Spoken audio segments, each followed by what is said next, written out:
এবং ধুয়ে রেখে দিয়েছেন একদম মিথ্যা অপবাদ দিয়ে। যতক্ষণ আমি আপনাকে মাফরা করছি, কাবা ঘরে গিয়ে গেলাফ ধরে কান্নাকাটি করলো, এই পাপ মাফ হবে না ইনশাআল্লাহ। এই অবস্থায় মৌত হলে কি হবে? পরকালে দেখবেন আমি দাঁড়িয়ে আছি আপনার জন্য, আপনার হিসেব হচ্ছে, হিসেব শেষ।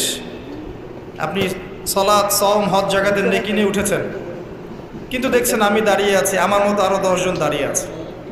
ওই 10 জনকে আপনি গালি দিয়েছিলেন, অপবাদ দিয়েছিলেন, তাদের গীবত করেছিলেন, তাদের সম্পদ বা সম্মানের হানি করেছিলেন। এখন কিয়ামতের মাঠে আপনার নেকি দিয়ে এই ঋণ শোধ করতে হবে, অন্য কোনো অপশন নাই। আর যদি নেকি শেষ হয়ে যায় তখন কি হবে? তখন আমার আমলনামা থেকে কিছু গুনাহ আপনাকে নিতে হবে। আল্লাহ পাক ন্যায় বিচারক। আল্লাহ পাক শুধু গফুর রহিম নন, আল্লাহ পাক শুধু পরম করুণাময় অসীম দয়ালুই নন, বরং তিনি হচ্ছেন ন্যায় বিচারক। ন্যায় বিচারক। একজন ধর্ষক যদি বলে